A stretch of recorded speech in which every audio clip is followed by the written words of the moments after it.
Pai do Senhor, irmãos, hoje, 31 de maio, nós estamos iniciando a nossa nona aula da nossa revista EBD Betel, dominical, e o tema hoje será um chamado à adoração e um alerta, né? Eu já peço que os irmãos estejam compartilhando essa live, comentando, curtindo, criando salas de vídeo no Facebook ou compartilhando no seu perfil do Facebook, para a gente poder estar atraindo o maior número possível de irmãos para poder estar atentos ao que vai ser dito aqui nesta manhã. Então, em nome de Jesus Cristo, que você possa estar compartilhando. Você compartilha aí também no grupo de WhatsApp da sua congregação, para que os irmãos estejam sendo notificados, né, de que estamos online com a nossa aula da nossa EBD, né? Aquelas congregações que não estão tendo ainda escola bíblica não vão deixar, né, de ter o conteúdo da revistinha sendo ensinado. Então eu já quero pedir que os amados irmãos estejam entrando na live, compartilhando essa live, para que nós possamos atingir o maior número possível de pessoas. Queridos, lição de número 9, a lição de 31 de maio de 2020, um chamado à adoração e um alerta. O texto áureo da lição está no Salmo de número 95, versículo de número 6. Se os irmãos puderem pegar a sua Bíblia, pegar a sua revistinha, lembrando que aqueles irmãos que não têm a revista da Escola Bíblica, o pastor Severino tem à disposição lições de várias faixas etárias. Então, você pode estar entrando em contato com ele ou pedir para o superintendente da sua congregação estar entrando em contato, fazendo pedido assim da sua revistinha da Escola Bíblica, tá bom? Salmo 95, versículo 6 está escrito: vinde, adoremos e prostemo-nos, ajoelhemos diante do Senhor que nos criou. A verdade aplicada nos diz: a adoração envolve cântico, alegria, reverência, proclamação, mas também obediência. Os objetivos da lição, que são 3, e é o que vai nortear a nossa aula nesta manhã, são: a primeira, mostrar que o Salmo 95 é um convite à adoração. Segundo, entender o que é adoração verdadeira. E o terceiro objetivo é alertar que é preciso estar atento à palavra de Deus. Eu já quero aqui, da parte dos senhores amados irmãos que estão aí online assistindo, pastor Wesley, pastor Marcelo, a irmã Kátia Rejane, irmão Leandro, pastor Severino, nosso amado irmão Diácono Tiago, Glória. Parabéns ao nosso irmão e à nossa irmã Diaconisa Naidilane também pelo nascimento do Samuelzinho, pastor Joabe. Glória a Deus. Irmã Gilmária também. Então, participo a todos vocês que já estão online. E novamente peço que vocês estejam compartilhando a live para podermos ter o maior número possível de pessoas, de irmãos, de alunos da nossa EBD assistindo a nossa aula. Vamos ao texto de referência? Você vai abrir a sua Bíblia, se você não tem ainda a revistinha, no Salmo de número 95 e os versos 1, 2, 3, 8, 9, 10, tá bom? Então, Salmo 95, versos 1 a 3, 8 a 10, tá bom? Está escrito assim, primeiro verso: vinde, cantemos ao Senhor, cantemos com júbilo a rocha da nossa salvação. Apresentemo-nos ante a sua face com louvores e celebremo-lo com salmos, porque o Senhor é Deus grande e Rei grande acima de todos os deuses. A partir do verso 8 agora. Não endureçais os vossos corações, como em Meribá e como no dia da tentação no deserto, quando vossos pais me tentaram, provaram-me e viram a minha obra.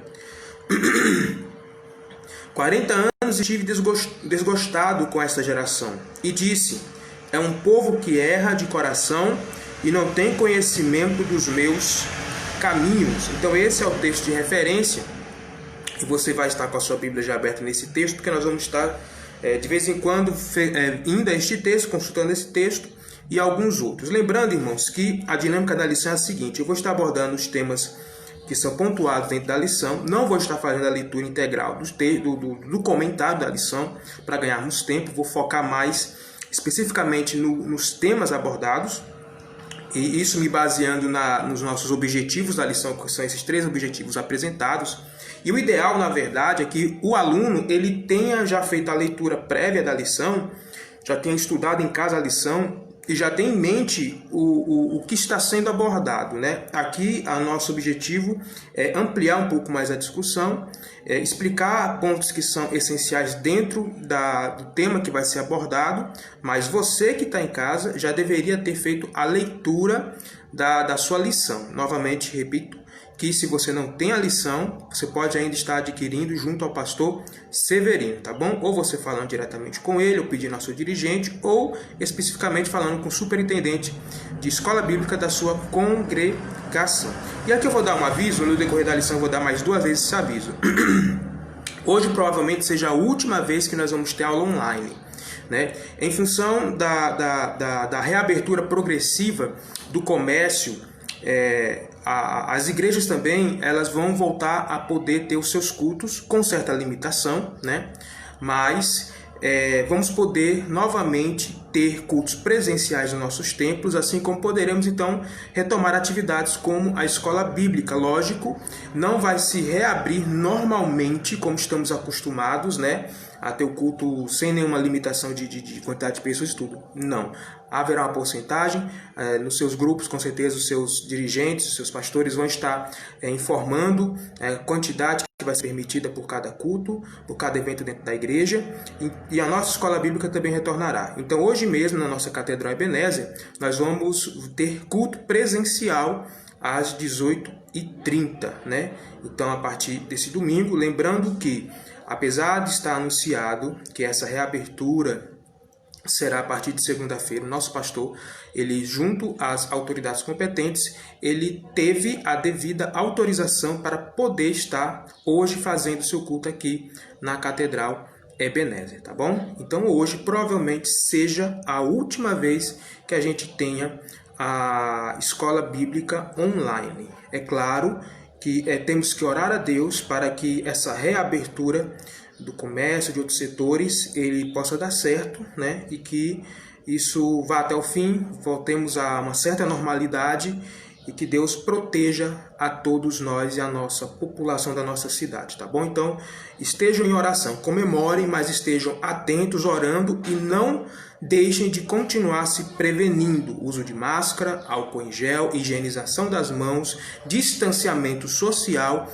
Tudo isso é necessário para que essa reabertura dê certo. Se a população se esquecer das medidas básicas, nós podemos ter que voltar novamente a essa quarentena como ela está. Então depende de nós fazer com que isso dê certo. A nossa prevenção é o que vai ditar se essa reabertura vai dar certo ou não. Então, mesmo reabrindo, é necessário que você tenha consciência. Nos nossos cultos, usar máscara, higienizar as mãos, álcool em gel, distanciamento social. Irmãos, não abrace, não cumprimente com a paz do Senhor apertando a mão. Acene com a cabeça, acene com a mão. É necessário essas medidas preventivas para que essa reabertura dê certo. Depende mais de nós do que propriamente dos poderes públicos, tá bom? Deus abençoe. Vamos lá. Na lição de hoje nós vamos falar um pouco sobre a adoração. Existem muitas questões envolvidas à adoração e alguns equívocos, né? A minha intenção nesta manhã é justamente trazer alguns esclarecimentos relacionados ao que é a adoração, a forma da adoração e esse alerta que é dito, né? Então nós vamos falar um pouco sobre isso e entender o quanto é necessário ao povo de Deus cultivar uma vida de verdadeira adoração diante do Senhor e não nos apegarmos a uma aparente adoração, mas de fato nós exercemos, fazemos e vivenciamos uma adoração diante de Deus. Então, primeiro, o Salmo, ele claramente vai expressar um convite a adorar a Deus por meio do canto. Se nós vemos o Salmo, ele começa no versículo 1, vinde, ao chamamento do salmista, vinde, cantemos ao Senhor.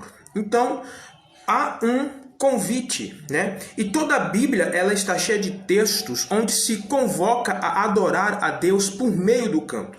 Eu posso aqui citar, por exemplo, no Novo Testamento mesmo, um exemplo que está em Efésios, capítulo 5, versículos 18 e 19, onde está escrito: "E não vos embriagueis com vinho, que leva à libertinagem, mas enchei-vos do Espírito, falando entre vós", preste bem atenção, "falando entre vós com salmos, hinos e cânticos espirituais, cantando e salmodiando ao Senhor no vosso coração." Então há um convite constante para que o servo de Deus esteja em todo o momento louvando a Deus, cantando, salmodiando com cânticos espirituais.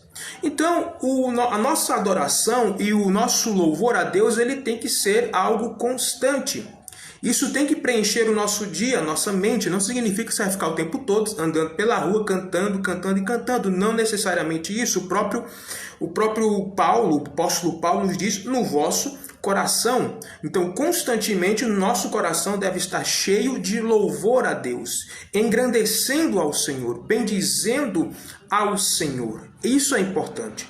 Então, quando eu constantemente estou louvando, cantando, bendizendo a Deus, eu estou reconhecendo a sua grandiosidade e não dou espaço para murmuração, para dúvida em relação ao que Deus faz, ao que Deus é e ao que Ele tem efetuado também por meio de nós. Então, constantemente, nós somos convocados a louvar ao Senhor. É interessante que a música era um ofício exercido no serviço do templo. Não vamos abrir os textos para ler, mas eu vou citar as referências em 1 Crônicas 6:31 e 25, 1 a 6. Não vamos ler agora. Deixa eu primeiro falar aqui, isso é importante. Então, não tinha apenas dentro do serviço do templo do Senhor o sacrifício. Não havia apenas isso. Havia sim louvor. Havia uma organização semelhante a que nós temos hoje, um ministério de louvor. Ou seja, é basicamente um departamento, um grupo de pessoas responsáveis pela música entoada na igreja, no momento do culto, da celebração. Não era diferente também no tempo de Salomão, no tempo de Davi, não era diferente nos tempos antigos do templo. Vamos lá, as primeiras crônicas, por exemplo, capítulo de número 6, versículo de número 31, se você puder abrir sua Bíblia, nós conferimos esta verdade. Capítulo 6 de 1 Crônicas, a partir do versículo de número, apenas o versículo de número 31. É bom, irmãos, conferimos o que está sendo falado, porque a verdade está na palavra, e não no que eu digo. Eu posso estar equivocado, mas você lendo a palavra de Deus, você pode entender se eu estou certo ou errado, e assim absorver aquilo que é bom. Capítulo 6, versículo de número 31, está escrito assim, 1 Crônicas.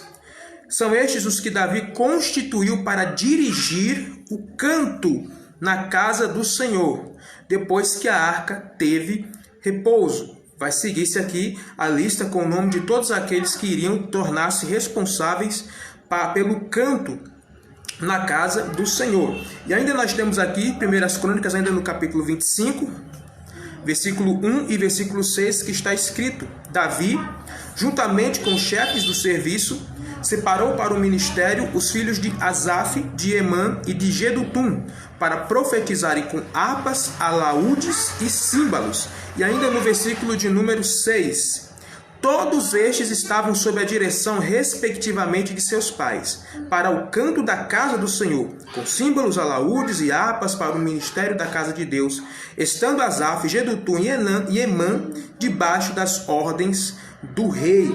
Então, aqui estava uma organização, segundo o decreto do próprio rei, para que se tivesse um grupo de pessoas especificamente responsáveis pelo canto dentro da casa do Senhor. Então nós temos um culto dentro do templo, era um culto também que havia música, uma expressão de louvor, uma expressão da arte do canto dentro da casa do Senhor, e não apenas um canto a capela, um canto apenas com a voz, mas um canto também que era acompanhado com instrumentos musicais, né? É interessante que existem algumas denominações que eles não aceitam, por exemplo, a presença de instrumentos de corda dentro do louvor na sua igreja, né? Não vou falar especificamente qual é, mas existem esse grupo de pessoas que não admitem utilização de instrumentos de corda. Aí você vê que está falando sobre harpas, por exemplo. Harpas é um instrumento de corda, né? Nós temos instrumentos modernos como violão, como guitarra elétrica e tudo mais. Porém, tudo isso não contradiz, né, o princípio para se louvar ao Senhor. Então, a música era um ofício exercido dentro do templo nos tempos antigos, né? A adoração prestada a Deus, ela não era um mero ritual também. Não se tratava disso, mas existiam razões concretas para o louvor. Basicamente, irmãos, o Salmo 95, versículo 1, a parte B, ele fala o seguinte: cantemos com júbilo a rocha da nossa salvação. Então nós não cantamos na igreja apenas por um costume, vamos cantar porque a gente tem que cantar. Não. E se é esse o sentimento de quem vai à casa do Senhor, ou de quem vai cantar, ou de quem vai tocar, ou de quem está ali no culto para cultuar, se a intenção é encarar o canto apenas por uma questão estética, porque é bom cantar, porque é bonito cantar, ou tem que cantar porque faz parte do ritual do culto, a liturgia exige isso, você está completamente errado em pensar e agir dessa forma diante do culto ao Senhor. Nós temos razão para cantar a Deus. O louvor é uma expressão do nosso interior por uma razão muito bem fundamentada. No que nós lemos aqui, cantemos com júbilo a rocha da nossa salvação. Nesse contexto, não se refere à salvação enquanto remissão, claro, né? Mas sim como livramento, né? Livramento como o que aconteceu no Egito, a libertação depois de mais de 300 anos de escravidão e de sofrimento do povo de Deus, né? Mas nos nossos dias, no nosso contexto, depois da vinda do Messias, da sua morte e ressurreição, do tempo da graça instaurada sobre nossas vidas, então essa rocha da nossa salvação também diz respeito ao nosso livramento da condenação do inferno, da nossa libertação do jugo do pecado. Então existe sim uma motivação para nós louvarmos. Não cantamos a Deus por cantar, cantamos por uma motivação muito bem fundamentada. No verso 3, por exemplo, estará escrito da seguinte forma: porque o Senhor é o grande Deus, grande Rei acima de todos os deuses. Por que nós louvamos a Deus? Porque o nosso Deus é o grande Deus, grande Rei acima de todos os deuses. Eu vou abrir aqui um adendo, um parêntese, para que não haja uma confusão em função dessa afirmação que está sendo aqui dita, né? É importante a gente dizer o seguinte, que essa afirmação, todos os deuses, é rei acima de todos os deuses, ela não embasa a crença da existência de outros deuses. A Bíblia ela não está aqui confessando a existência de outros deuses, não é nada disso. A Bíblia ela não é politeísta, a Bíblia não crê na existência de outros deuses e ela não nos leva a acreditar isso de maneira nenhuma. O que acontece aqui, na verdade, é que a Bíblia, os autores que ali a escreveram na inspiração do Espírito Santo, eles tinham que lidar com a crença pagã das nações politeístas em diversos deuses. Eles tinham que lidar com isso. Era uma realidade daquele tempo, como é uma realidade nossa dos dias de hoje. As pessoas acreditam em outros deuses, em santos, em entidades que elas consideram como que divinas e com capacidade de interferir na nossa realidade. Então, eles têm que lidar com essas questões, né? O Salmo, porém, a Bíblia, ela de maneira nenhuma ela admite que esses deuses são reais. Pelo contrário, ela admite que são criações humanas. Salmo 115, versículo 4. Prata e ouro são os ídolos deles, obras das mãos de homens. Então a Bíblia é clara quando diz isso aqui, esses ídolos são de prata, são de ouro, são obras humanas das mãos de homens. Então não tem nada a ver, porque o texto citou isso, a gente achar que ele confessa ou que ele admite a existência de outros deuses. Não. Na verdade, naquele tempo, o politeísmo era generalizado. Havia, na verdade, você acreditava no seu Deus ali, da sua região, porém você também acreditava nos demais deuses, mas que você não os servisse. Os outros povos, eles acreditavam no Deus de Israel. Por mais que eles não servissem, por mais que eles não o conhecessem, que eles não dessem a esse Deus de Israel a devida adoração, o devido reconhecimento. Porém, é importante que se diga que eles acreditavam em tudo. Eles acreditavam no Deus dele, no Deus de Israel, no outro Deus, naquele outro Deus. Porém, em relação ao povo de Deus, só se cria no Deus de Israel. E quando o povo, eles buscavam a deuses estranhos, isso era um grave pecado contra a lei de Deus, um grave pecado contra Deus, o qual Deus chama de adultério. Deus chama o povo de adúlteros, porque eles idolatravam também a outros deuses. Então vamos só abrir esse adendo para que não fique confusão nenhuma, tá bom? É que nem você chegar numa pregação e falar: Deus é maior do que Maria, Deus é maior do que São Pedro. Então você não está admitindo que esses que você citou existam como seres, como deuses. Você apenas está fazendo uma referência a uma crença do povo. Apenas. Então vamos lá. Então a sequência do Salmo 95, nos versos 4 a 7, nos justifica justamente a afirmação do verso 3, né? Enquanto os deuses das nações são meras criações imaginárias, né, do imaginário humano, é apenas a criação do próprio homem, feito pelas mãos dos homens, Deus é o criador de tudo. Então, aqueles deuses são criações do imaginário do homem, e Deus é o criador de absolutamente tudo. Então, aqueles deuses são criaturas. O nosso Deus é um criador, né? Então Deus, ele é o criador de tudo. Enquanto cada Deus estranho, ele é poderoso no seu território, havia aquela crença, no seu território, aquele Deus era o Deus mais poderoso. Aquele Deus especificamente era o Deus de um elemento da natureza. Se a gente for observar o panteão de deuses da Grécia, de Roma, cada um deles era o Deus de um elemento. Havia um Deus do sol, havia um Deus dos mares, havia o Deus das colheitas, o Deus da fertilidade.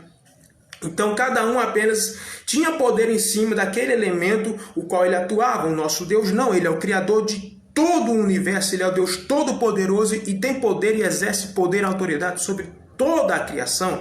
Então, na verdade, ele está fazendo um paralelo quando ele fala que Deus é o Deus dos deuses. Ele está acima do imaginário humano em relação aos deuses e ao poder que eles exercem, né? Então, esse é um motivo, um dos grandes motivos de nós adorarmos a esse Deus de todo o nosso coração. Então, o fato de ser o nosso Criador e sustentador o faz digno de nossa reverência e adoração. Vamos ler lá os versos de número 6 e 7 do Salmo de número 95. Salmo de número 6, versículo de número 6 e 7 do Salmo 95. Vamos lá. Se você puder abrir a sua Bíblia, nós podemos fazer a leitura. Ele fala o seguinte, versos 6 e 7. Vinde, mais uma vez ele repete o convite, e adoremos e prostremo-nos, ajoelhemos diante do Senhor que nos criou. Veja e observe só a atitude física de adoração, a atitude física de humilhação diante de Deus. Ele chama para adorar e ele diz, prostremo-nos, ajoelhemos diante do Senhor que nos criou. Quando você se utiliza de uma ação dessa, prostrar, se humilhar, você está reconhecendo a grandiosidade daquele a quem você está prestando o seu louvor e a sua adoração e está se colocando na sua posição de submissão e na sua posição de dependência daquele a quem você está adorando. E o verso 7 ele diz, ele é o nosso Deus e nós, povo do seu pasto e ovelhas de sua mão. Então, nós temos sim que adorar ao nosso Deus. Quando ele utiliza a figura do pastor e da ovelha, ele está falando que ele é aquele que cuida de nós. Então, há muitos motivos de nós adorarmos a Deus. E é por isso que eu não consigo entender quando uma pessoa de repente chega dentro de um culto e não adora ao Senhor. Não estou dizendo que para adorar você precisa abrir a boca, cantar alto, aquela coisa toda. Não, cada um adora, expressa o seu louvor da forma em que sabe fazer, ou gosta de fazer, ou sente-se confortável em fazer. Mas ter uma expressão de adoração, não ficar alheio, distraído, sabe? Mas ficar atento e adorando a Deus dentro do ambiente do culto, assim também como nós temos que fazer fora desse ambiente de culto, em todo momento estarmos louvando e bendizendo a Deus. Vamos entender agora aqui, irmãos, o que é adoração. O que é adoração, na verdade? A definição de adoração que eu quero trazer aqui nesse momento. Existem muitas definições sobre o que é adoração. Adoração é um estilo de vida.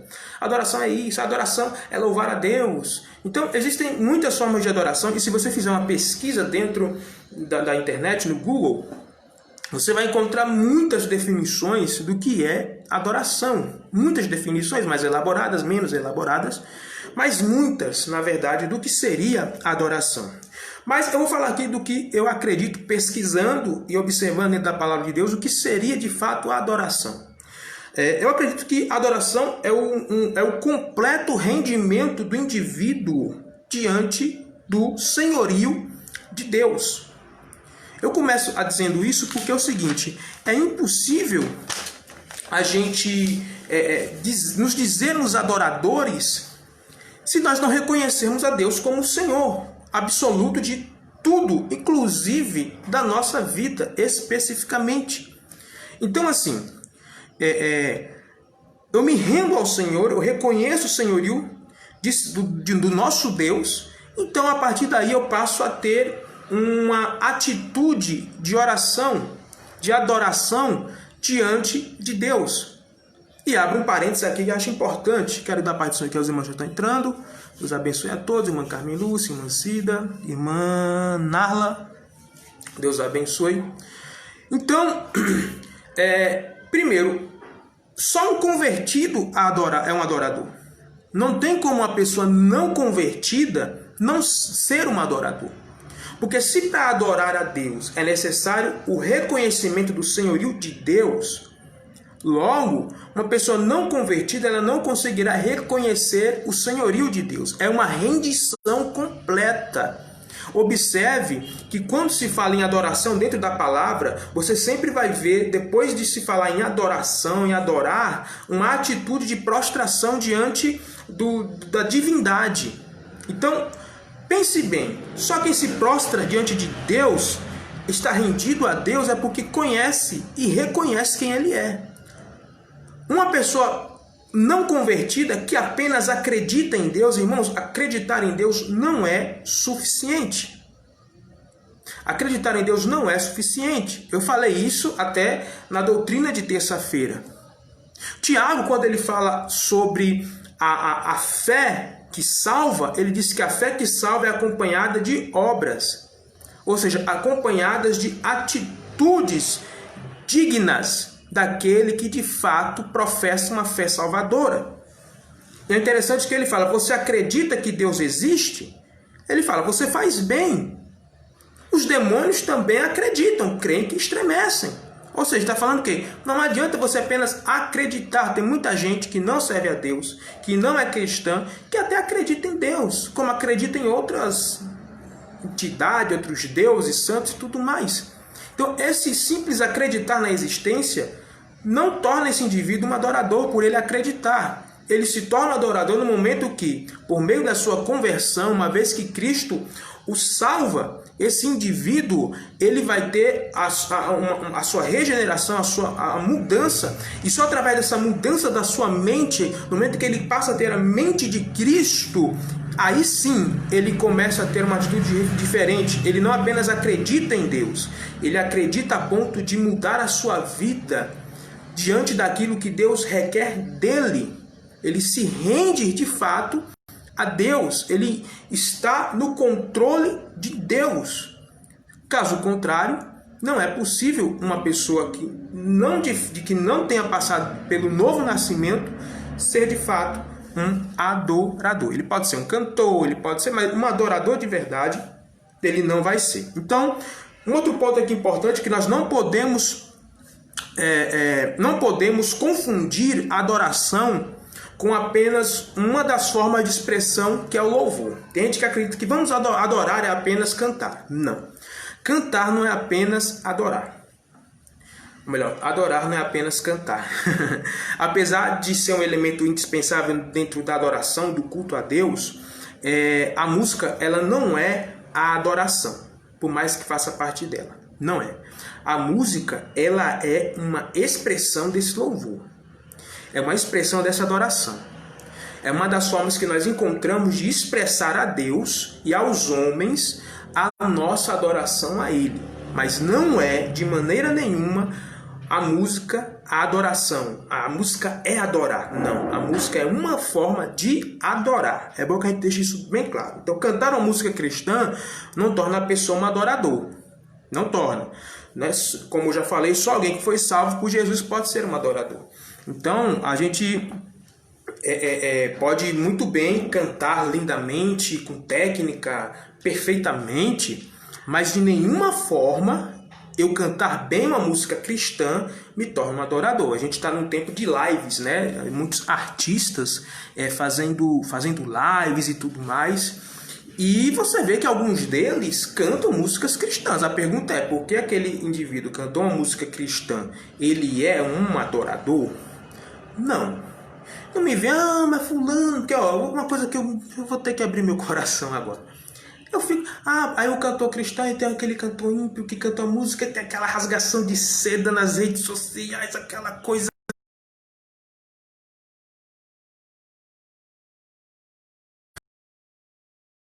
Eu não estou falando, irmãos, assim, o fulano rendeu-se a Cristo, abandonou a carreira. Não estou nem falando disso, estou falando assim, rendeu-se a Cristo, a vida fora dos holofotes é uma vida que até mesmo aquela pessoa ainda continuando naquele meio cantando, porque é o meio da sobrevivência dela, Deus sabe.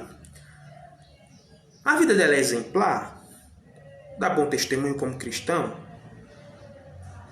Se não dá, é um adorador. Então, muito cuidado com esse negócio de achar que fulano é um adorador porque está cantando música cristã. Nada a ver. Então vamos lá. A forma como devemos adorar, ela está justamente registrada na Bíblia. Vamos falar da forma da adoração. Falamos do que é adoração, espero que você tenha entendido. E vamos falar sobre a forma, o formato dessa adoração. E ninguém melhor para nos dizer o próprio Cristo. A irmã disse que entendeu. Pelo menos uma entendeu, né? Então, glória a Deus. João 4, 24. Abre a sua Bíblia, João 4, versículo 24, e vamos aqui entender como é essa forma da adoração. Novamente, repetindo aos irmãos amados, que compartilhem essa live, os seus grupos de WhatsApp das suas congregações, para que os irmãos possam estar tendo as aulas. Lembrando que nenhum domingo deixou de ter aula, né? Os alunos podem ter faltado a aula, mas os professores estiveram presentes dando as aulas da revista da EBD, né? Segundo ponto, voltando novamente a dar o informe de que provavelmente esta seja a última live da nossa Escola Bíblica Dominical, porque está se iniciando um movimento para a reabertura de comércio e demais setores, né? E sendo assim, as igrejas elas voltarão a funcionar com uma limitação determinada pelo decreto. Então nós vamos voltar a ter culto presencial dentro dos templos, porém, número reduzido, distanciamento social e medidas preventivas individuais, como o uso de máscara, higienização das mãos com água e sabão ou álcool em gel, né? E o distanciamento social que é necessário, espaço entre cadeiras ou entre as pessoas sentadas nos seus bancos. Sendo assim, hoje, né, o nosso pastor conversando com as autoridades competentes, ele teve a autorização para iniciar os cultos hoje, né? Porque esse decreto ele vai passar a valer a partir de segunda, mas ele, junto à prefeitura, os órgãos competentes da prefeitura, recebeu autorização para poder já cultuar hoje na nossa catedral. Então hoje não haverá o Drive-in Church, né, como estava sendo feito, mas será culto presencial na Catedral Ebenezer, 40% da limitação da catedral apenas, seja um número reduzido de pessoas, distanciamento nos bancos, quem sentar está distante dentro dos bancos, uso de máscara, higienização das mãos, álcool em gel, água e sabão. Então, todas essas medidas serão tomadas, mas hoje na nossa catedral às 18h30 nós já vamos ter culto presencial. E eu volto a repetir que essa medida da prefeitura e de outras prefeituras que estão reiniciando a abertura do comércio, de outros setores não essenciais, só dará certo se nós tomarmos as devidas precauções. Então, se a gente esquecer de usar a máscara, esquecer de estar fazendo a higienização das mãos e não respeitarmos o distanciamento social, essa medida vai fracassar, porque depende de nós não permitir que, apesar dessa reabertura, o vírus venha continuar circulando e haja contaminação. Então, depende de você, depende de mim, da nossa prudência, né, para podermos voltar a ter a reabertura do comércio, de outros setores, voltar a economia a girar novamente. Mas se nós relaxarmos nos cuidados básicos, isso pode não dar certo e a gente tem que voltar novamente à quarentena, voltar a fechar tudo, incluindo as igrejas, tá bom? Então, venha ter precaução, continue tendo as suas precauções, Continue adotando todas elas e atendendo ao que o seu pastor diz. E outra coisa, irmãos, eu sei que é difícil, mas no culto nada de abraço, nada de beijo, nada de aperto de mão. Distância, acena com a mão, acena com a cabeça, da Pai do Senhor de forma distante, para que a gente possa manter essa bênção que nos é dada de voltarmos a ter culto, mesmo que limitado, tá bom? Então, aviso dado, recado dado. Vamos continuar. João capítulo 4, versículo 24, queridos. Como é a forma que devemos adorar? Jesus disse: Deus é Espírito, e importa que os seus adoradores o adorem e em verdade. Então, como é que nós devemos adorar? Existem muitas interpretações para esse texto. Eu vou aqui falar daquilo que eu interpreto quando eu leio este texto, né? Eu vou até aqui abrir o texto para a gente poder estar discorrendo acerca dele, lendo ele. João capítulo 4. Se formos fazer a leitura do texto integral, a gente vai ver alguns detalhes importantes. Então, quando é dito que a adoração é em espírito, porque Deus é espírito, né? Se a gente for fazer a leitura do texto, ele está falando o seguinte, que Deus não está preso a lugares sagrados, né? Deus é espírito, então ele não está preso a lugares sagrados, nem a imagens da pessoa de Deus. Então Deus ele é espírito, por isso que ele disse que é importante que se adore a ele em espírito e em verdade. Vamos lá fazer a leitura do capítulo 4, a partir do versículo de número 19 de João, para nós entendermos. Vou fazer uma leitura um pouco mais completa. Ele fala o seguinte: O Senhor disse à mulher que vê, o Senhor disse-lhe à mulher: Vejo que tu és profeta. Senhor, disse-lhe a mulher: Vejo que tu és profeta. Por isso que é importante você respeitar as vírgulas, senão você não entende o que está lendo. Ela disse: Senhor, vejo que tu és profeta. 20. Nossos pais adoravam neste monte. Vós, entretanto, dizeis que em Jerusalém é o lugar onde se deve adorar. Então veja que a pergunta da mulher é sobre lugar físico da adoração. Onde é? É onde os samaritanos adoram ou é onde os judeus adoram? Daí é onde motivou a resposta de Cristo. Mulher, pode crer que a hora vem quando nem neste monte, nem em Jerusalém adorareis o Pai. Então, você observa que o questionamento específico daquela mulher foi: aonde de fato nós devemos adorar? Então, quando ele diz, olha, Deus é espírito, Deus ele não é uma presença física. Ele está ali já ignorando a questão de um local físico de culto, e está ignorando também uma necessidade de uma imagem física para adorar a Deus. Os samaritanos adoravam, né, no tempo que houve a separação do reino do norte e do sul. O reino do norte, composto por 10 das 12 tribos, eles mudaram o local da adoração para Samaria, a fim de que o seu povo não fosse ao templo lá em Jerusalém. Então eles estabeleceram um culto e eles fizeram 2 bezerros para serem adorados. Olha, esse é o Deus que vos tirou da terra do Egito. Então veja, no culto samaritano tinha a questão do local de culto e havia também uma figura física para ser adorado. Então Deus é espírito e importa que os seus adoradores o adorem em espírito. Então aqui nós estamos falando que Deus, ele não precisa de um local de culto físico e não precisa de uma figura física para que nós venhamos olhar para ela, para adorarmos a Ele. Então, todo lugar que o povo de Deus se ajunta para adorar... Tá sem áudio? Irmãos, tá sem áudio, eu tô vendo aqui o meu fone que tá sem áudio, tá ok? Bom. Obrigado, qualquer problema que o vídeo der, vocês avisem porque eu não tenho noção. Se der qualquer problema, eu não vou ter noção que tá com problema de áudio e outras coisas, tá bom? Obrigado, pastor Marcelo, por ter dado esse toque aí. A gente iria corrigir se tivesse tido algum problema. Então, veja só. Então, não há um local de adoração específico. Não há um local e não há uma figura a ser adorada, tá bom?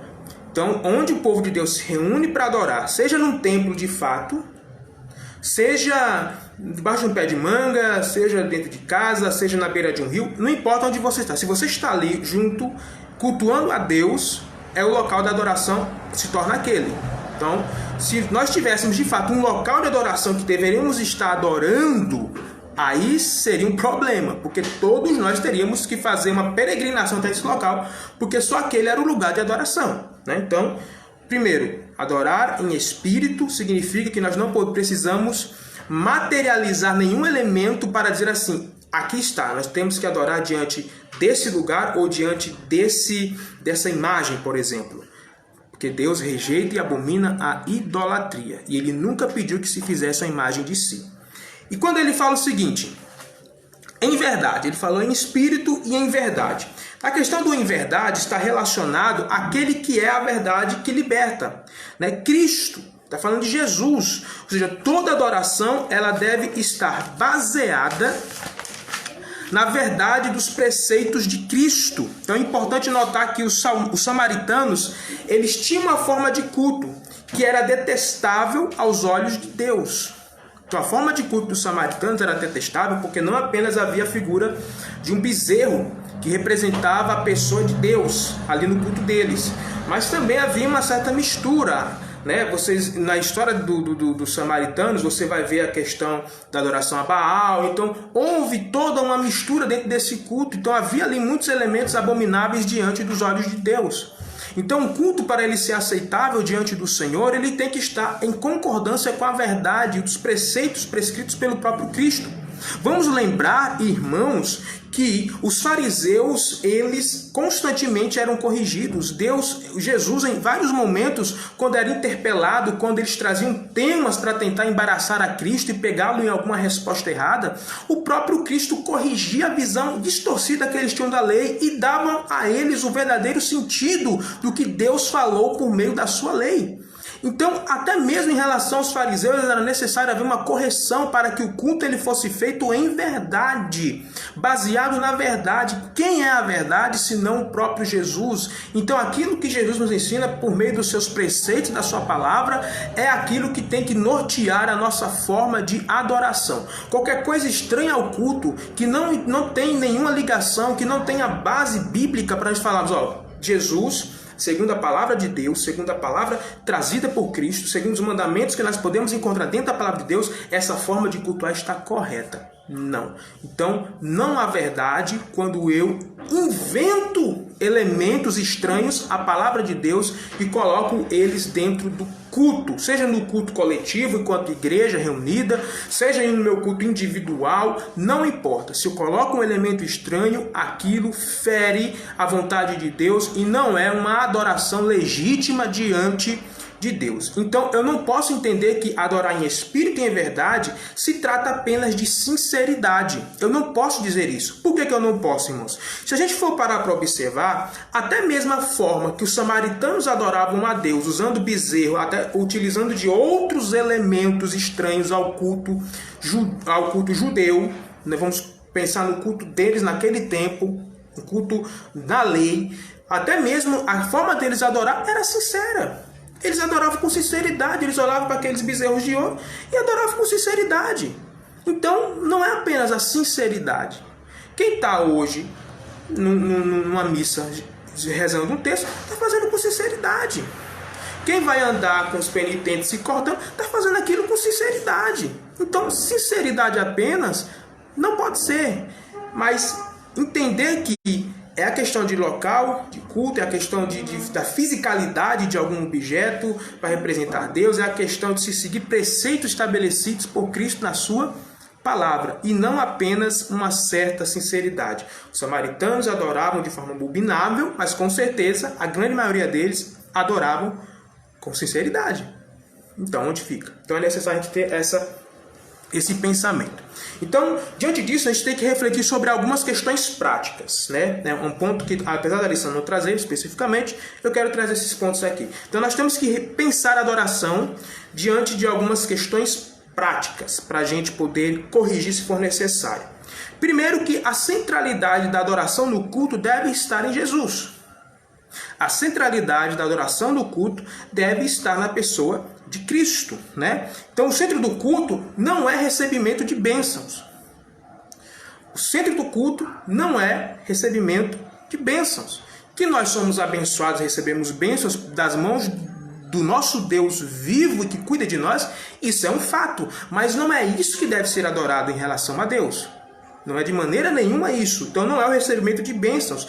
Não são manifestações de poder. Não são manifestações de poder também. A gente não vai para a igreja para falar em língua. A gente não vai para a igreja para rodopiar. Isso aí também pode fazer parte do culto, mas não é o centro do culto. Eu posso estar correndo o risco, irmão, de estar fazendo o culto, a bênção, de estar fazendo o culto, a poder, a manifestação de poder. A gente está aí para o culto atrás disso. Se a gente vai no culto, ninguém falou em língua, ninguém rodopiou, ninguém deu uma profecia. O culto não foi bom. Então você está adorando ao poder manifesto dessa forma. Você não está adorando a Deus. Porque se a gente cultuou, louvou a Deus, bendiz o nome dele no culto, quase que não sai, bendiz o nome dele no culto, pronto, o culto está feito. Porque o centro do culto é ele. Todas essas demais coisas, elas não são obrigatórias ou necessárias ao culto. Se nós adoramos a Deus somente dentro dos padrões bíblicos, o culto está feito. Então cuidado para não estar adorando a manifestação de poder ou ao homem, a figura do homem. Às vezes o culto ele se torna uma egolatria. A gente está massageando nosso ego, a gente quer lá ouvir palavras bonitas, palavras que nos encham, palavras que nos incentivem, a gente quer ouvir palavras apenas boas e tal, e coloca o homem como centro. Qual é o objeto do culto, de adoração do culto? É Cristo, é Deus, não sou eu. Não é a figura do pastor, do líder, do pregador, do ministro de louvor. Quem tem que ser adorado é Deus. Gente que fica no culto e fala mais de si do que de Deus, que fala mais do que faz do que deixa de fazer, que fala quem é ou quem deixa de ser, você está correndo um grande risco de estar fazendo um culto à sua pessoa, à sua figura. Querer que as pessoas rendam louvores a você, não a Deus. Cuidado. A centralidade do culto é Cristo. Então, meus irmãos, que ele cresça e eu diminua. Não importa o que eu sou, deixe de ser. O que importa é Cristo, que eu diminua, desapareça, vire pó, mas que o nome dele seja exaltado acima de todas as coisas. Então, é uma questão prática que nós temos que observar nos nossos cultos. Nós estamos ali para adorar é a Cristo. Essa é a centralidade do culto, Cristo. Segundo ponto prático, os louvores cantados, eles também devem falar de Cristo, da salvação, do arrependimento do homem, exaltar a Deus. Ele tem que falar desses pontos relacionados à salvação, ao ministério de Cristo. Ele tem que falar sobre Cristo, exaltar a Deus. Irmãos, quando você abre o hino da harpa, por exemplo, olha as letras desses hinos, são aulas, são pregações. Você pode pegar um hino da harpa muitas vezes e apenas incluir nos textos bíblicos, porque ali tem um esboço da pregação praticamente. Cristocêntrica. Aí você vem com um louvor que fala de muita coisa. Hino triunfalista, eu vou vencer, é vitória, é vitória, é vitória. Aí você vai com hinos revanchistas, quem não me ajudou vai se arrepender. Pelo amor de Deus, como é que isso é louvor a Deus? Exaltação humana. Hinos que falam mais de mim e Deus, ele só é um personagem coadjuvante no hino. Ele só está ali, né, para dizer com o hino. E tem hino que nem fala de Deus nem de Cristo. Fala de nenhum dos dois. Aí você vai cantar uma coisa dessa na igreja. Como é que isso é um culto cristocêntrico? Se a letra do meu hino não fala de Jesus, não fala da obra salvadora, da obra de redenção, do sacrifício, da ressurreição, da salvação, não fala do céu que está preparado para nós, não exalta a grandiosidade dos atributos de Deus. Então não tem como a gente pensar em culto e louvar a Deus dessa forma. A gente está correndo risco de estar cantando apenas hinos com letras de cunho materialista, que só fala em receber coisas, ou então humanista, que só fala do próprio homem, dos seus sentimentos, de quem o homem é, e se esquece de falar sobre Deus. Não? Esse negócio de que nós somos o centro do coração de Deus, isso é uma mentira, isso é pregação de herege. Toma cuidado. O culto é a Deus, é a Cristo, não é ao homem, não é às bênçãos, não é ao poder, a manifestação de poder e de dons. Não é nada disso. É apenas a Cristo. Então, o culto ele não deve ser pensado para nada mais que o louvor a Deus.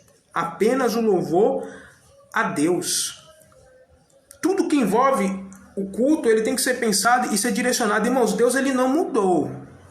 Quando você olha no Velho Testamento e você observa justamente a figura do templo, observe que quem mandou construir, fazer cada objeto da tenda, quem mandou, quando foi construído o templo, todas as especificações, quem foi que deu foi o próprio Deus. Foi Ele que deu as especificações a cada objeto do culto ali dentro.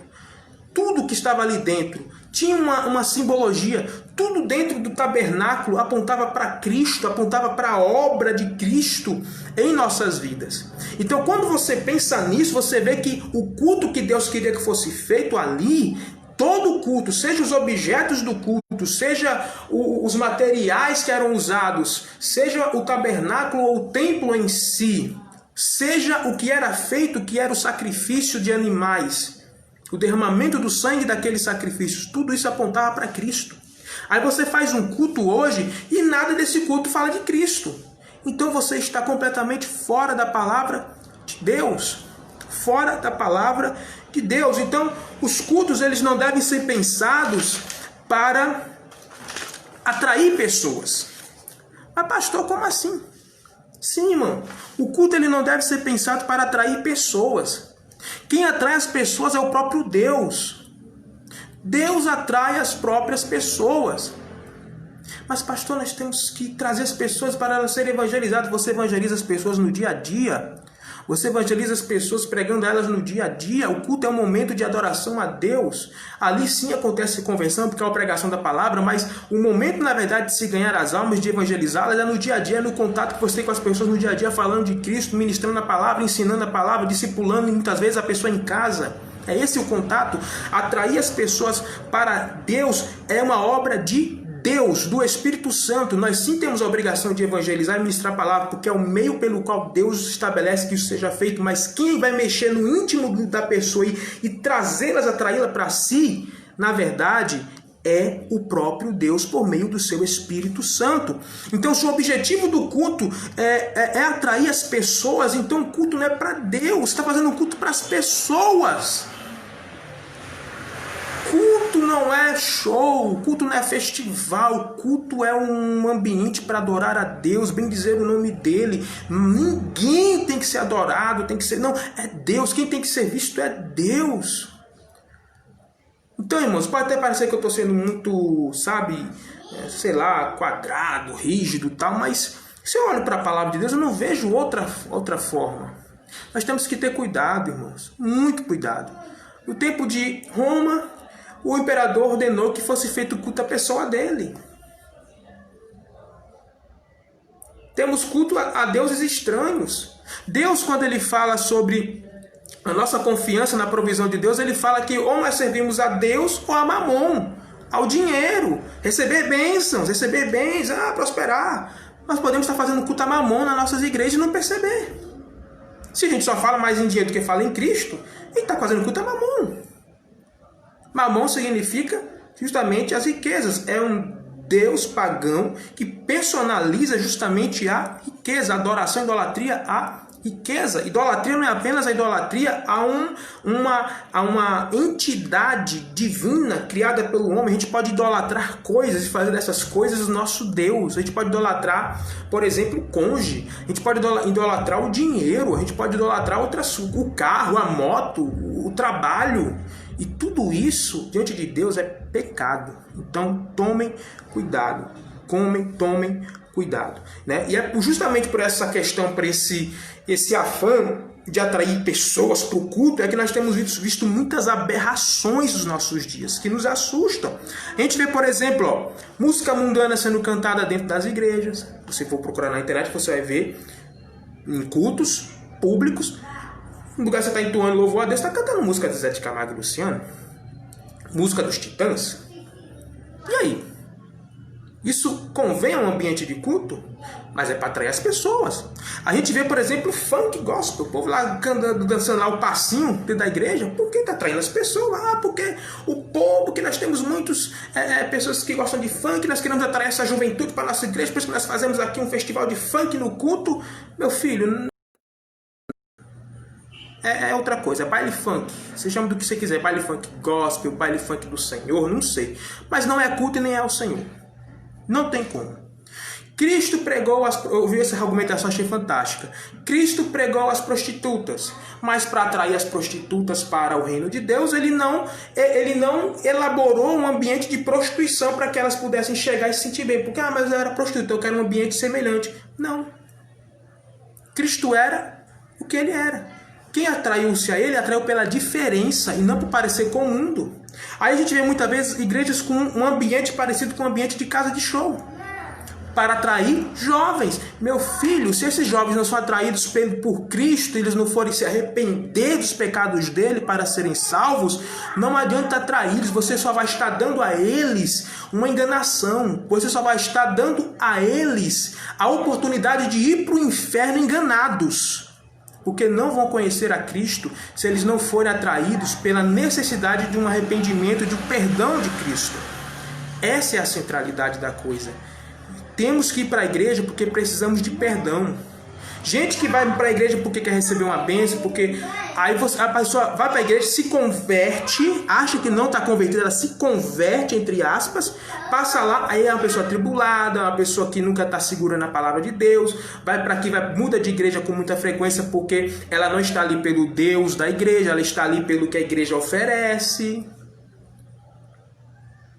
Temos que ter cuidado para a gente não estar falhando na hora de adorar a Deus nos nossos cultos. Então, fica aqui esse alerta e a forma como nós deveríamos de fato adorar a Deus. Terceiro, esteja alerta à palavra de Deus, para podermos encerrar. Esteja alerta à palavra de Deus.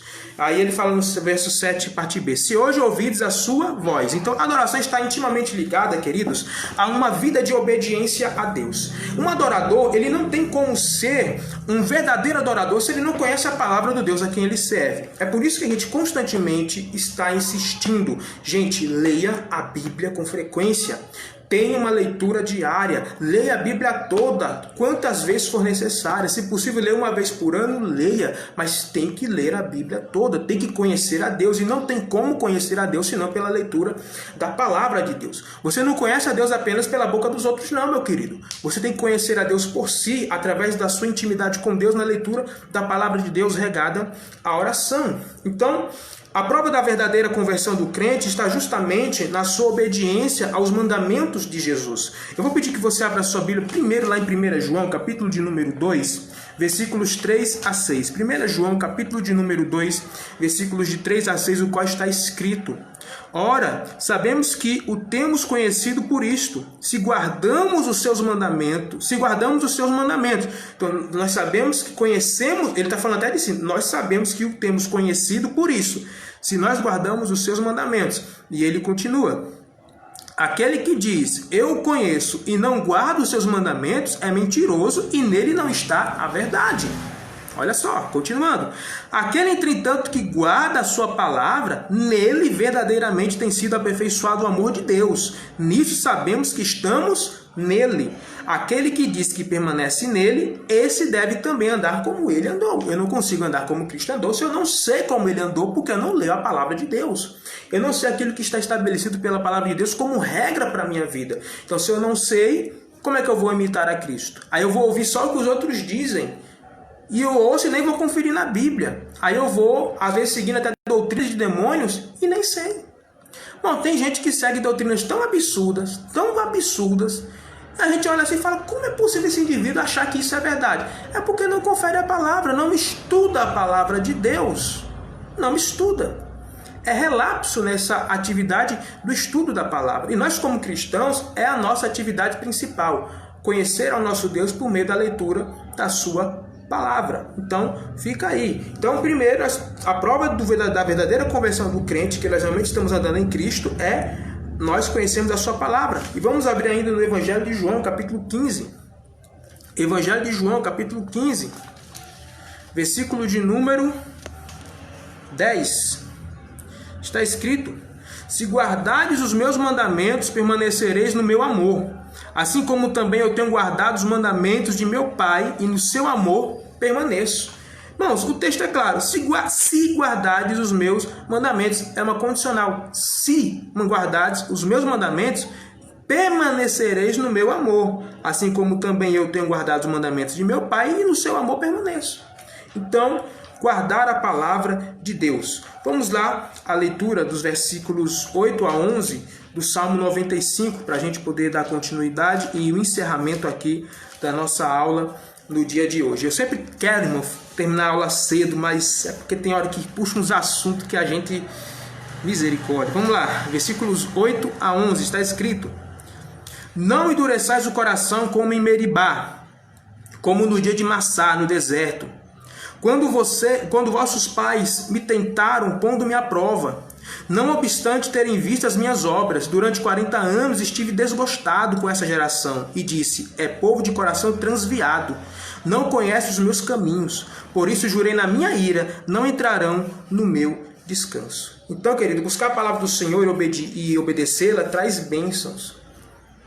Na obediência à palavra do Senhor existe bênçãos para as nossas vidas. A gente fica inventando meios de ser abençoado, aquela coisa toda, aquela negociação, tenta negociar com Deus bênção. Vá para a palavra, obedeça a palavra, isso trará para você bênção, sem você precisar estar fazendo certos sacrifícios aí. Bênção sobre bênção, obediência à palavra de Deus. E o inverso também é verdadeiro. O inverso também é verdadeiro. Fechar-se para ouvir a palavra de Deus traz consequências desastrosas. Se de um lado a consequência de ouvir a palavra de Deus é ter da parte de Deus as suas bênçãos, o inverso, que é não ouvir a palavra de Deus, nós vamos ter da parte de Deus a recompensa, que é justamente a punição. A ira de Deus sobre as nossas vidas pelos nossos pecados. Porque se eu não obedeço o mandamento de Deus, eu peco contra o mandamento de Deus. E se eu peco contra o mandamento de Deus, a palavra de Deus fala que o salário do pecado é a morte. E aí? Temos que ter cuidado, irmão. Então, nenhum verdadeiro adorador seria capaz de rejeitar a palavra de Deus. O adorador é rendido e tem prazer na palavra de Deus. Não tem para onde correr. E é interessante que quando o texto aqui do Salmo 95 ele fala sobre a rebelião do povo, ele fala o seguinte, esse trecho aqui é interessante. Cadê? Não obstante terem visto as minhas obras. Então, irmão, vou falar uma coisa para você. Não é porque a pessoa vê lá no culto, talvez um milagre, vê lá no culto algo tremendo da parte de Deus, que essa pessoa vai mudar o que ela é, não. Tem período mais abençoador do que o período do deserto, onde Deus operou de forma tão tremenda aos olhos de todos. Nenhum de nós, nunca nas nossas vidas, pensamos, sonhamos, ouvimos algo tão maravilhoso como aquilo que eles viram durante toda a peregrinação no deserto. E nem com isso eles mudaram o coração duro deles. Nem com isso. Então não é o poder. Não. Meu irmão, se a pessoa, ela não se apruma diante de Deus pelo simples conhecimento da palavra, não vai ser outras coisas que fará essa pessoa mudar a intenção do seu coração. É palavra, é mostrar na Bíblia, é a palavra que liberta. E conhecereis a verdade, e a verdade vos libertará. Então aquele que rejeita a palavra do Senhor e endurece o coração, ou seja, nega a eficácia das promessas da palavra de Deus, desobedecendo os mandamentos e até influenciando negativamente outras pessoas, essa pessoa não vai terminar bem. De maneira nenhuma essa pessoa vai terminar bem. Em todos os sentidos, meu querido. Vamos lá em Provérbios 28, 14. Provérbios 28 e versículo de número 14. Olha só o que acontece. Feliz o homem constante no temor de Deus, mas o que endurece o coração cairá no mal. Endurecer o coração, irmãos, cair no mal, são as consequências, não adianta. Deus, ele é longânimo, ele tolera, sabe? Ele tolera, ele vai levantando um, levantando o outro, arranjando situações a fim do que o indivíduo ele vá caindo em si. Não caindo em si, permanecendo no seu erro, não resta nada a não ser Deus exercer o seu juízo sobre o indivíduo, sobre um grupo, sobre uma nação inteira, sobre todo mundo. Então, não adianta. Então, essa pessoa ela só estará semeando para uma colheita inevitável. Vamos lá em Gálatas 6, versículo 8. Gálatas 6, versículo 8. Está escrito da seguinte forma: porque o que semeia para a sua própria carne, da carne colherá corrupção. Mas o que semeia para o Espírito, do Espírito colherá vida eterna. Então quem semeia na carne, ele só vai colher corrupção. Mais nada. Queridos, é difícil, é complicado. Mas nós temos que focar a nossa vida em adorar a Deus verdadeiramente. Estarmos alertas para a gente não endurecer o coração. Eu acho uma coisa muito terrível, irmãos, que as pessoas, aqui voltando à questão já que estamos falando de adoração, e nós normalmente relacionamos muito a adoração a culto, o que a gente vê muitas vezes é as pessoas, elas não indo atrás de Deus propriamente dito, pelo que Ele é e da forma como Ele quer. A gente tem que entender o seguinte: quem determina as regras é Deus. A gente quer que Deus se submeta às nossas regras, muitas vezes. Aí a gente chega num um culto que adora a Deus, um culto abençoado, e a gente, mas não gostei muito, porque não teve isso, não teve aquilo outro, não teve aquilo outro. Meu irmão, o culto é a Deus, não é a você. Mas eu tenho que sair, eu quero entrar no culto para sair bem. Não é esse o objetivo do culto, irmãos. Deixa eu falar para você uma verdade, eu vou voltar aqui, eu já falei isso uma vez, não sei se numa live de escola bíblica, ou uma pregação, mas eu vou falar essa verdade. O culto não está ali para você sair de lá bem, se sentindo bem, não. Pelo contrário, é para você sair triste. Pastor, triste? Porque se a gente adora um Deus tão santo, tão perfeito, tão poderoso, quando a gente compara esse Deus poderoso, santo e perfeito e olha para nós, o que a gente vai olhar? O quanto nós somos pecadores e miseráveis. Isso vai gerar o quê? Tristeza. E onde é que está a alegria do culto? Porque o culto vai falar da salvação e da redenção. E uma vez que a gente olha para Cristo e vê que Ele nos redimiu do pecado, isso gerará alegria. Você entendeu qual é a alegria que nós temos que ter no culto? É entender que nós, apesar de não merecedores de forma alguma, de sermos pecadores, mesmo assim fomos feitos justos pelo sacrifício de Cristo no Calvário e somos salvos. A alegria que nós temos que ter no culto não é a alegria do bem-estar. Eu saio, estou feliz porque a palavra diz que eu vou vencer. A palavra diz que as portas vão se abrir. A palavra diz que não, eu tenho que sair feliz do culto porque a palavra de Deus diz que eu sou um pecador perdoado, o qual o sangue me redimiu, o qual esse pecador perdoado, uma vez que Cristo volte, vai morar no céu eternamente com ele. Quer motivo de maior alegria do que isso, irmãos? Então você pode não gostei do culto porque o louvor do culto foi assim. Não gostei do culto porque ninguém não teve manifestações das maravilhas de Deus. Meu filho, tudo isso é acessório. O principal é que tem que estar lá. Eu posso dizer assim, não gostei do culto quando eu vejo que no culto não foi adorado a Deus verdadeiramente. Aí eu posso falar, esse culto não foi um culto a Deus. Mas quando o culto adora a Deus, adora a Cristo, a obra de Cristo, a remissão que Cristo promoveu por meio do seu sangue, aí outra coisa. Analise, por exemplo, meus amados, os 2 sacramentos ou ordenanças que foram deixados por Cristo. O batismo e a ceia. Quando você fala de batismo, uma celebração por causa das muitas vitórias e bênçãos. Não. O batismo ele fala sobre um novo nascimento. O renascimento em Cristo, aquele que nasce da água do Espírito. Fala da morte do homem, outrora pecador, e agora levanta-se um homem regenerado, nascido em Cristo, fazendo menção da ressurreição do Senhor Jesus. O batismo, ele vai falar que é para nós sempre nos lembrarmos, é trazer à memória novamente a morte de Cristo, o sacrifício do seu corpo representado pelo pão e o derramamento do seu sangue que nos remiu representado pelo vinho. Olha só o que as 2 ordenanças, os 2 sacramentos falam para nós. Eles falam justamente de Cristo, ressurreição de Cristo. E em Cristo, uma vez Cristo ressurreto, nós também ressurgimos, renascemos, a figura do batismo.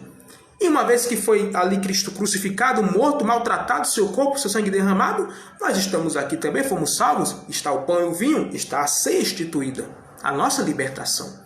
Então, olha só, aquilo que Cristo determina como uma ordenança, ela só aponta para isso, não aponta para outras coisas, aponta para isso, para a sua obra. Então, em nome de Jesus, que nós vamos ser verdadeiros adoradores em toda a nossa expressão, que venhamos prestar um culto, seja em grupo, seja individual, prestar um culto a Deus que seja agradável a Ele. Que Deus abençoe e novamente aviso aos irmãos que hoje, às 18h30, teremos culto na nossa Catedral Ebenezer, a partir das 18h30, como eu disse, com todas as precauções relacionadas à prevenção contra o coronavírus. Então os irmãos têm que ir de máscara, têm que estar sempre higienizando as suas mãos, o distanciamento social é necessário e lembrando que evite estar se cumprimentando, se abraçando, apenas de longe acenando é o suficiente para que dessa forma essas medidas de reabertura do comércio e de outros setores produtivos, assim como as igrejas também, possa de fato dar certo, irmãos. Só vai dar certo se a população de Juazeiro e das cidades que estão iniciando essa reabertura continuarem se precavendo para que não continue havendo um número crescente de contaminações, tá bom? Então que Deus abençoe, lembrando que provavelmente no próximo domingo não haverá live de escola bíblica, as escolas bíblicas serão presenciais para a glória de Deus. Que Deus em Cristo vos abençoe. Eu espero que vocês possam ter aprendido alguma coisa na lição de hoje. Tchau, até a próxima, se Deus quiser.